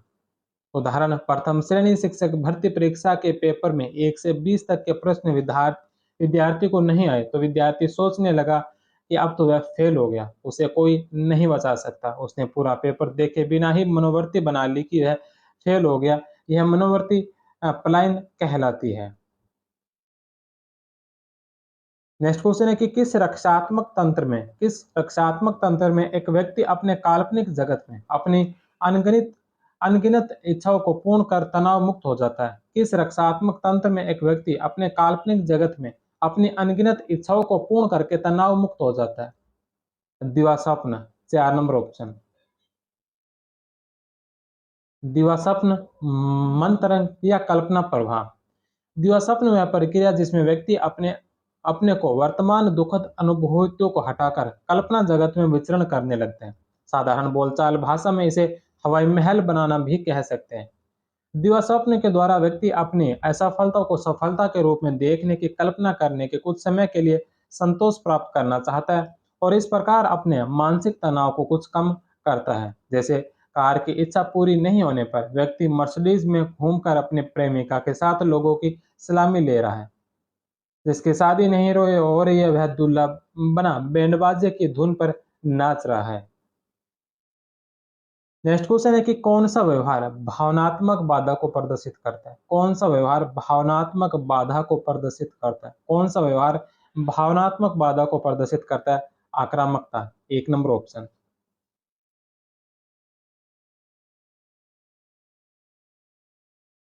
आक्रामकता। एक व्यक्ति अपने गुस्से का प्रदर्शन सीधे-सीधे उस व्यक्ति पर करता है जिस पर गुस्सा आया, यह आक्रामकता कहलाती है। उदाहरण, 2 महिलाएं, दोनों दोस्त, दोनों साथ-साथ पढ़ी, साथ-साथ तैयारी की, नौकरी भी एक ही विद्यालय में, एक ही साथ अध्यापक लगी। दोनों के स्वभाव अलग-अलग, एक आलसी थी, तो दूसरी थोड़ी चंचल, काम के प्रति सजग। प्रथम शिक्षिका, यार तेरा पूरा क्लास रजिस्टर खाली पड़ा है, तो कम से कम बच्चों की ए व पी तो लगा दिया कर, एब्सेंट प्रेजेंट तो लगा दिया कर, शाम तक तो बैठ ही रहती है, किसी दिन अधिकारी आ गया तो तेरी छुट्टी हो जाएगी। द्वितीय शिक्षिका, तुम्हें क्या मतलब, तुम अपने काम से काम रख, जिस दिन आएगा देखा जाएगा। और मैडम ने प्रथम शिक्षिका को भली बुरी खरी खोटी सुना दी, अर्थात किसी ने कुछ कहा और उसी का गुस्सा उसी पर उतार देना ही आक्रामकता कहलाता है। नेक्स्ट क्वेश्चन है कि जब कोई व्यक्ति अपने दुखद अनुभवों को जानबूझकर भूलता है और उन्हें अचेतन मन में दबा देता है, तो समायोजन की यह रक्षात्मक युक्ति क्या कहलाती है? जब कोई व्यक्ति अपने दुखद अनुभवों को जानबूझकर भुलाता है, उन्हें अपने अचेतन मन में दबा देता है, तो समायोजन की यह रक्षा युक्ति क्या कहलाती है? तो यह कहलाती है दमन। 4 नंबर ऑप्शन। दमन व्यक्ति अपने मानसिक तनाव को कम करने के लिए दुखद अनुभूतियों को भूल जाना चाहता है। इसी प्रकार वह अपना असामाजिक रूप लिए हुए मूल इच्छाओं और कामनाओं का जो स्वयंगात्मक प्रकटीकरण करता है, दमन कर देता है। दमन का तात्पर्य इच्छाओं अथवा कामनाओं को स्वतंत्र रूप से प्रकट न होने देना है। नेक्स्ट क्वेश्चन है कि रमेश अपने पारिवारिक समारोह में भाग लेना पसंद नहीं है। रमेश को अपने पारिवारिक समारोह में भाग लेना पसंद नहीं है और अपनी माता को उदासीन रखना भी नहीं चाहता। यहाँ संघर्ष कैसा है? तो यह संघर्ष परिहार परिहार, एक नंबर ऑप्शन। कोर्ट लेविन ने द्वंद्व के निम्नलिखित प्रकार बताए हैं। सबसे पहला है उपागम उपागम, या जिसे ग्राह्य ग्राह्य द्वंद्व भी कहा गया, अप्रोच अप्रोच। दो सकारात्मक विचारों के मध्य उत्पन्न होने वाला संघर्ष, दो सकारात्मक विचारों के मध्य उत्पन्न होने वाला जो संघर्ष है उसे उपागम उपागम कहा गया। जैसे दो इच्छित विकल्प, मिठाई के प्लेट में गुलाब जामुन व रसगुल्ला में से एक का चुनाव करना। दूसरा जो द्वंद्व बताया गया यह परिहार परिहार, दो नकारात्मक विचारों के मध्य उत्पन्न होने वाला संघर्ष। अवांछनीय विकल्पों में से एक विकल्प को चुनना, जैसे किसी को अपने पारिवारिक समारोह में भाग लेना पसंद नहीं है और अपनी माता को उदासीन रखना भी नहीं चाहता। अगर दोनों सकारात्मक है तो उपागम उपागम, दोनों नकारात्मक है तो परिहार परिहार। और वहीं जिसमें एक सकारात्मक और एक नकारात्मक स्थिति हो तो वहां पर उपागम और परिहार द्वंद्व होता है, उपागम परिहार द्वंद्व। एक सकारात्मक एवं एक नकारात्मक स्थिति में उत्पन्न होने वाला द्वंद्व, जैसे एक व्यक्ति सफलता को प्राप्त करना चाहता है परंतु मेहनत से बचना चाहता है। चौथे नंबर पर है बहु उपागम परिहार द्वंद्व, दो या दो से अधिक सकारात्मक है व एक नकारात्मक में होने वाली स्थिति। नेक्स्ट क्वेश्चन है कि एक बच्चा अपने मित्रों के साथ डिस्को जाना चाहता है। एक बच्चा अपने मित्रों के साथ डिस्को जाना चाहता है परंतु साथ ही माता पिता की डांट से भी डरता है। यह किस प्रकार का संघर्ष या अंतर्द्वंद है? बच्चा अपने मित्रों के साथ डिस्को जाना चाहता है, साथ ही अपने माता पिता की डांट से भी डरता है। यहाँ पर कौन सा संघर्ष है, कौन सा द्वंद है? तो यहाँ पर जो होगा, यहाँ पर होगा उपागम और परिहार। सकारात्मक है वो डिस्को जाना चाहता है, नकारात्मक है अपने माता पिता की डांट से डरता है तो उपागम परिहार, दो नंबर ऑप्शन। तो ये था चौथा चैप्टर जिसके अंदर मानसिक स्वास्थ्य और समायोजन के बारे में हमने पढ़ा। अब अंतिम चैप्टर साइकोलॉजी का अंतिम चैप्टर है, पांचवा चैप्टर स्वयंगात्मक बुद्धि तथा शिक्षण अधिगम में इसका प्रयोग। स्वयंगात्मक बुद्धि तथा शिक्षण प्रक्रिया में इसका प्रयोग। इसी चैप्टर के साथ फिर साइकोलॉजी की क्लासेस समाप्त करते हैं। तो करते हैं इस चैप्टर को शुरू। सबसे पहला प्रश्न है कि स्वयंगात्मक बुद्धि से तात्पर्य है। स्वयंगात्मक बुद्धि से तात्पर्य क्या है? स्वयंगात्मक बुद्धि स्वयं को पहचानने की क्षमता, स्वयं को समझने की क्षमता, स्वयं पर नियंत्रण रखना, स्वयं को पहचाना, स्वयं को समझना, स्वयं पर नियंत्रण रखना, यह सभी स्वयंगात्मक बुद्धि से ही संबंधित है। तो उपयुक्त सभी, चार नंबर ऑप्शन। स्वयंगात्मक बुद्धि से तात्पर्य व्यक्ति विशेष की उस समग्र क्षमता से जो उसे उसकी विचार प्रक्रिया का उपयोग करते हुए अपने तथा दूसरों के स्वयं को जानने, समझने तथा उचित अनुभूति एवं अभिव्यक्ति कराने में सहायता करे। नेक्स्ट क्वेश्चन है कि निम्नलिखित में से किस मनोविज्ञान ने स्वयंगात्मक बुद्धि पर काम किया? कौन से मनोविज्ञान ने स्वयंगात्मक बुद्धि पर काम किया? गार्डर ने, गोलमैन ने, जॉन डी मेयर ने और पीटर साल्वे ने। इन सभी ने जो स्वयंगात्मक बुद्धि पर जो कार्य किया है। तो इसमें चार नंबर ऑप्शन उपयुक्त सभी।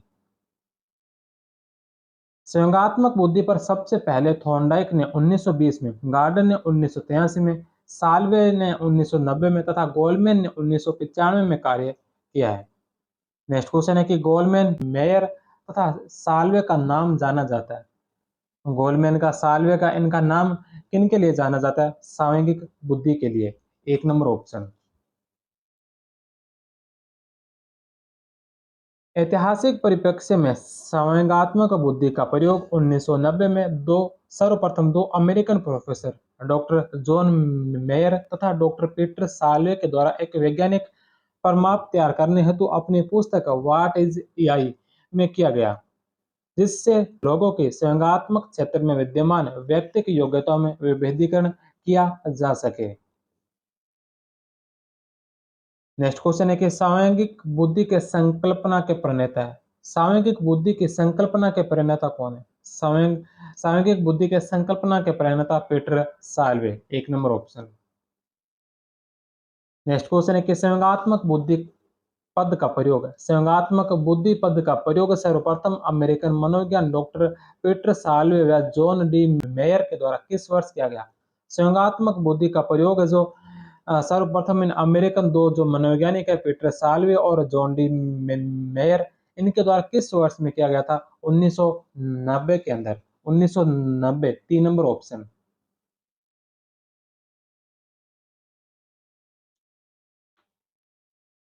नेक्स्ट क्वेश्चन है कि निम्नलिखित में से कौन सा मनोवैज्ञानिक संयोगात्मक बुद्धि के क्षेत्र से संबंधित नहीं है? कौन सा मनोवैज्ञानिक संयोगात्मक बुद्धि के क्षेत्र से संबंधित नहीं है? तो इनमें डेनियल गोलमैन है, पीटर साल्वे है, जॉन मेयर है। ये तीनों तो संयोगात्मक बुद्धि से, सामूहिक बुद्धि से संबंधित है, लेकिन एडवर्ड फ्रीमैन का संबंध सामूहिक बुद्धि से नहीं है। डेनियल गोलमैन का संबंध है, डेनियल गोलमैन का संबंध किससे? संयोगात्मक बुद्धि से। वर्तमान में जिस संवेगात्मक बुद्धि की सर्वप्रथम चर्चा की जा रही है उसे लोकप्रिय बनाने का श्रेय केवल अमेरिकन मनोवैज्ञानिक डेनियल गोलमैन को जाता है। उन्होंने अपने 1995 में प्रकाशित पुस्तक संयोगात्मक बुद्धि बुद्धि लब्धि से अधिक महत्वपूर्ण क्यों, संयोगात्मक बुद्धि बुद्धि लब्धि से अधिक महत्वपूर्ण क्यों के माध्यम से इसे चर्चा का विषय बनाया था। नेक्स्ट क्वेश्चन है कि संयोगात्मक बुद्धि को लोकप्रिय बनाने का श्रेय किसे दिया जाता है?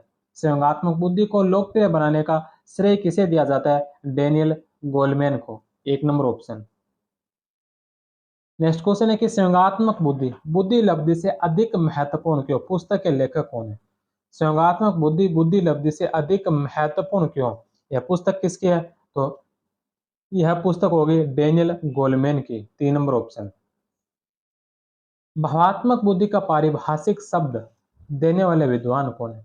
भावात्मक बुद्धि का पारिभाषिक शब्द किसके द्वारा दिया गया? डेनियल गोलमैन के द्वारा। पुस्तक है working with emotional intelligence, working with emotional intelligence, संयोगात्मक बुद्धि के साथ कार्य। यह पुस्तक किसके द्वारा लिखी गई? इस पुस्तक के रचनाकार कौन है? Daniel Goleman, 4 number option.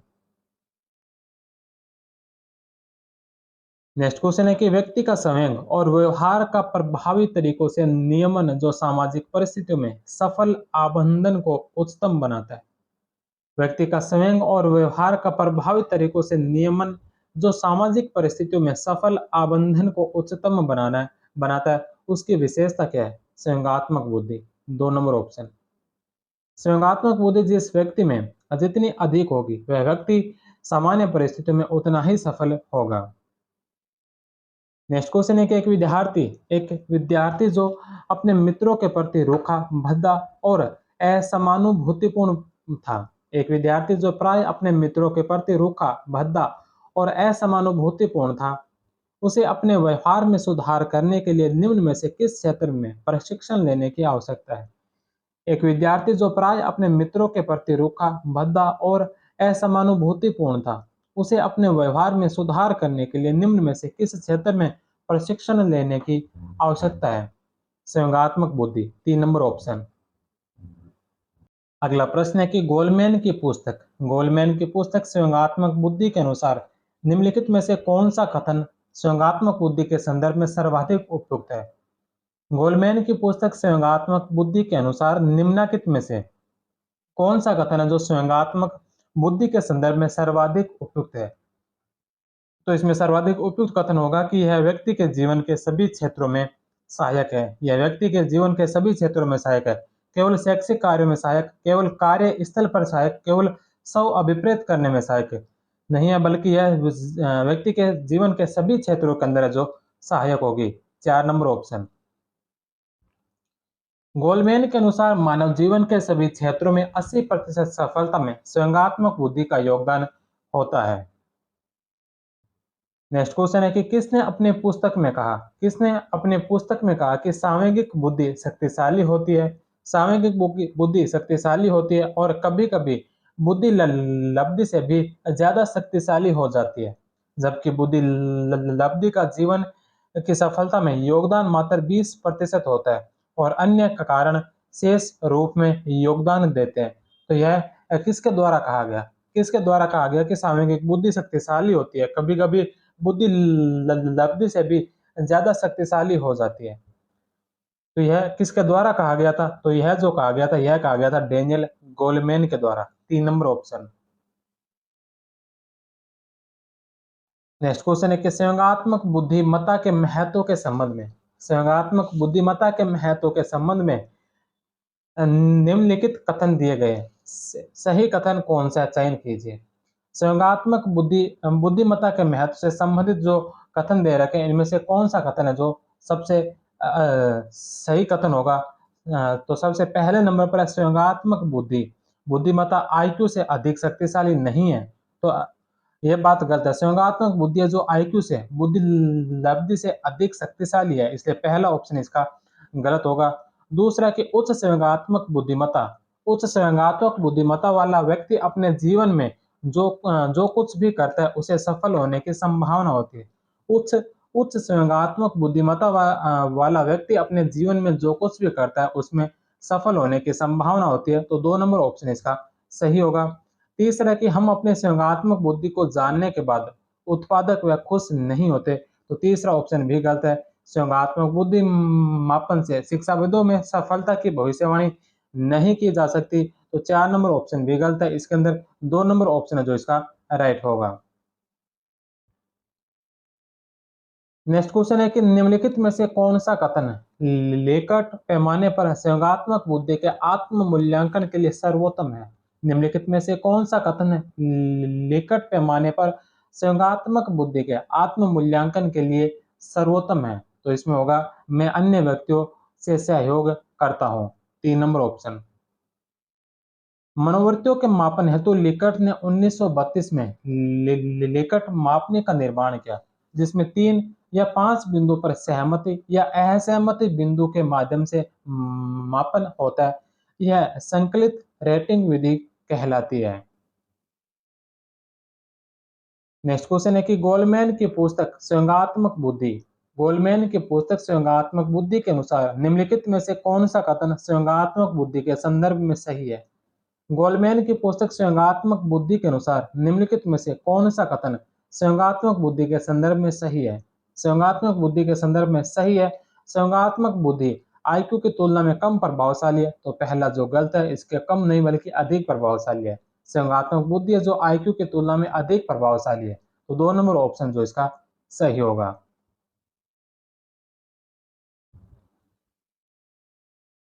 Next question है कि निम्नलिखित में से कौन सी सामूहिक रूप से बुद्धिमान व्यक्ति की विशेषता नहीं है? निम्नलिखित में से कौन सी जो सामूहिक रूप से बुद्धिमान व्यक्ति की विशेषता नहीं है? सामूहिक रूप से बुद्धिमान व्यक्ति की विशेषता कौन सी नहीं है? सबसे पहला है कि स्वयं के स्वयं और भावनाओं की समझ। सामूहिक रूप से बुद्धिमान व्यक्ति के अंदर स्वयं के स्वयं और भावनाओं की समझ होती है। तो पहला इसमें सही है। दूसरा, स्वयं के संवेगों की प्रकृति, प्रबलता तथा परिणामों की समुचित समझ होती है। स्वयं के संवेगों की प्रकृति, प्रबलता तथा परिणामों की समुचित समझ होती है। दूसरा ऑप्शन भी इसमें सत्य है। तीसरा कि उच्च बुद्धिमान के साथ अंतःक्रिया के दौरान कभी कभार हीन भावना आ जाता है। हीन भावना इनके अंदर कभी नहीं आती, हीन भावना से मुक्त होते हैं।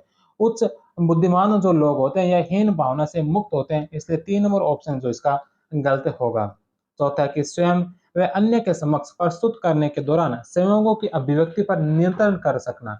स्वयं से व अन्य के समक्ष प्रस्तुत करने के दौरान संयोगों की अभिव्यक्ति पर नियंत्रित कर सकना भी जो है इनकी विशेषता उच्च बुद्धिमान व्यक्ति की विशेषता होती है। तो 4 नंबर ऑप्शन भी सत्य है, 3 नंबर इसमें गलत होगा।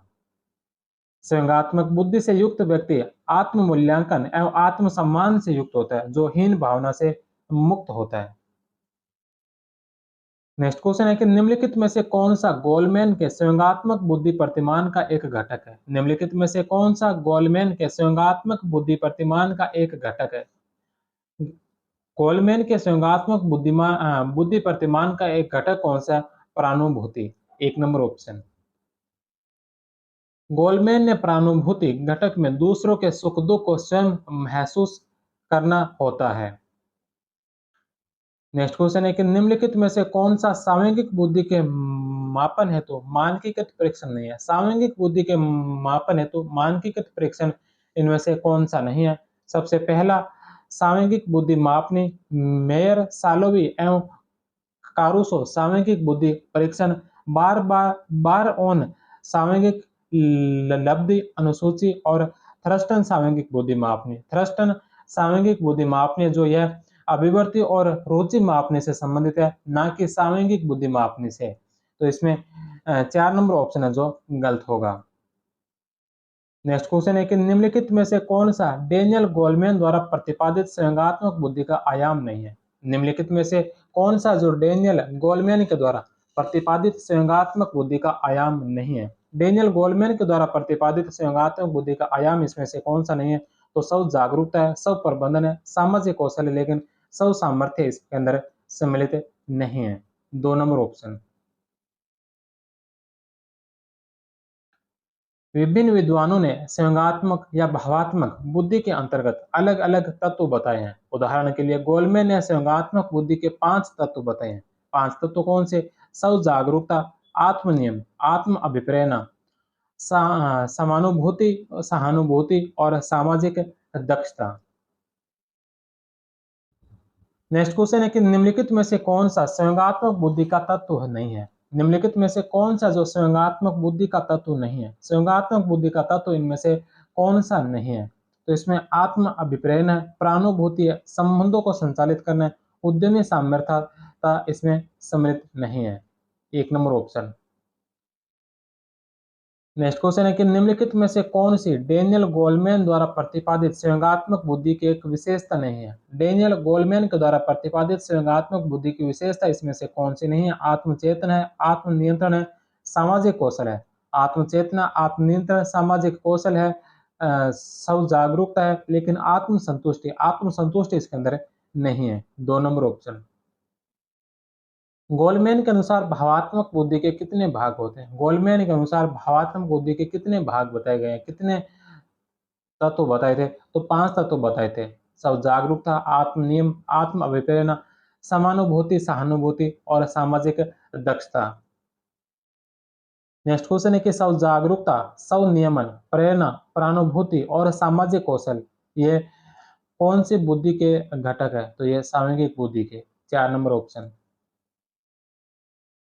नेक्स्ट क्वेश्चन है कि निम्नलिखित में से कौन सा संयोगात्मक बुद्धि का तत्व नहीं है? निम्नलिखित में से कौन सा संयोगात्मक बुद्धि का तत्व नहीं है? संयोगों का प्रबंधन, स्व अभिप्रेरित करना, दूसरों के संयोगों को पहचाना, सजीवों में विभेदन करने की क्षमता रखना। तो 4 नंबर ऑप्शन इस संयोगात्मक बुद्धि का हिस्सा नहीं है।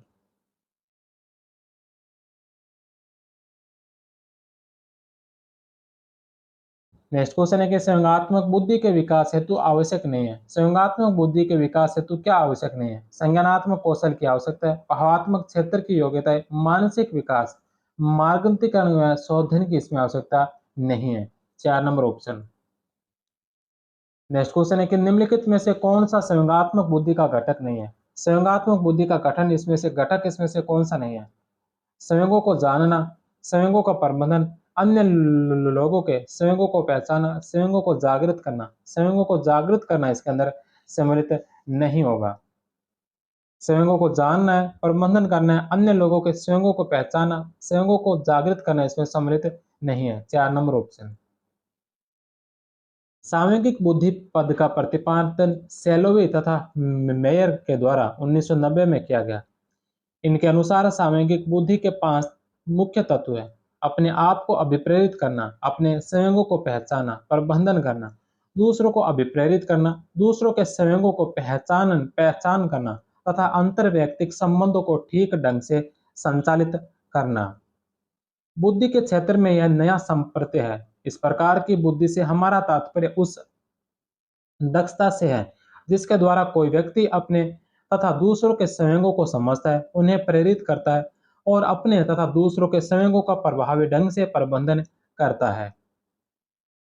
नेक्स्ट क्वेश्चन है कि संयोगात्मक बुद्धि के संप्रत्य में योग्यता सम्मिलित नहीं है। संयोगात्मक बुद्धि के संप्रत्य में योग्यता सम्मिलित नहीं है। कौन सी योग्यता सम्मिलित नहीं है?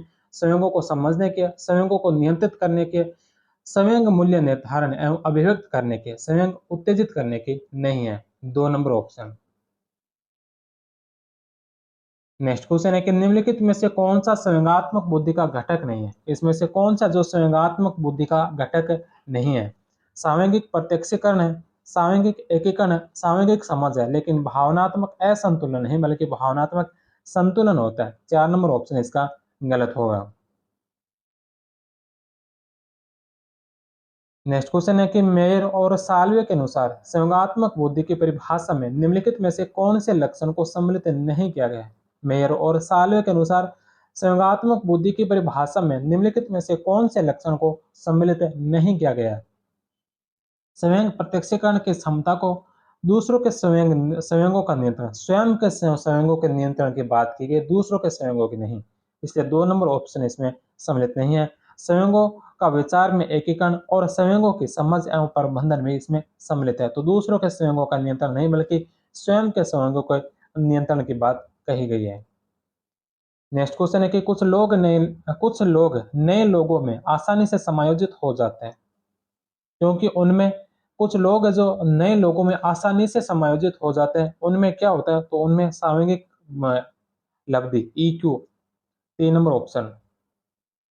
संवेगात्मक बुद्धि से तात्पर्य व्यक्ति की उस समग्र क्षमता से जो उसके विचार प्रक्रिया का उपयोग करते हुए अपने तथा दूसरों के संवेगों को जानने, समझने तथा उनका सर्वोत्तम प्रबंधन करने में उसकी सहायता करते हैं। किसी व्यक्ति में कितनी संवेगात्मक बुद्धि है, उसके इस स्तर के माप के लिए जिस इकाई का विशेष प्रयोग किया जाता है उसे संवेगात्मक लब्धि कहा जाता है। संवेगात्मक बुद्धि बराबर संवेगात्मक आयु बटा वास्तविक आयु इंटू 100 संवेगात्मक बुद्धि निकालने का जो सूत्र है। नेक्स्ट क्वेश्चन है कि निम्नलिखित में से कौन सी बुद्धि व्यक्ति की आयु के साथ अभिवृद्धि होने से नहीं रोक सकती? कौन सी बुद्धि है जो व्यक्ति की आयु के साथ अभिवृद्धि होने से नहीं रोक सकती? भावनात्मक बुद्धि। नेक्स्ट क्वेश्चन है कि निम्न में से कौन सी विशेषता एक संयोगात्मक बुद्धि के व्यक्ति की नहीं है? कौन सी विशेषता एक संयोगात्मक बुद्धि के व्यक्ति की नहीं है? कौन सी विशेषता जो एक संयोगात्मक बुद्धि के व्यक्ति की नहीं है? संयोगों को सही प्रकार से प्रत्यक्षीकरण करने और अभिव्यक्त करने की योग्यता है। तो संयोगात्मक बुद्धि के व्यक्ति की प्रमुख विशेषता है। दूसरा ऑप्शन है कि बुद्धि के अनुसार विभेदीकरण की योग्यता। बुद्धि के अनुसार विभेदीकरण की योग्यता नहीं है। अपने और अन्यों दूसरों के संवेगों को समझना है, दूसरों के संवेगों और भावनाओं को उपयुक्त तरह से विभेदीकरण करना है। 4 नंबर ऑप्शन भी इसमें सही होगा, 2 नंबर इसका गलत होगा। नेक्स्ट क्वेश्चन है कि निम्न में से कौन सा संयोगात्मक बुद्धि का आयाम नहीं है? निम्नलिखित में से कौन सा संयोगात्मक बुद्धि का आयाम नहीं है? तो समस्या समाधान की जन्मजात क्षमता। 3 नंबर ऑप्शन।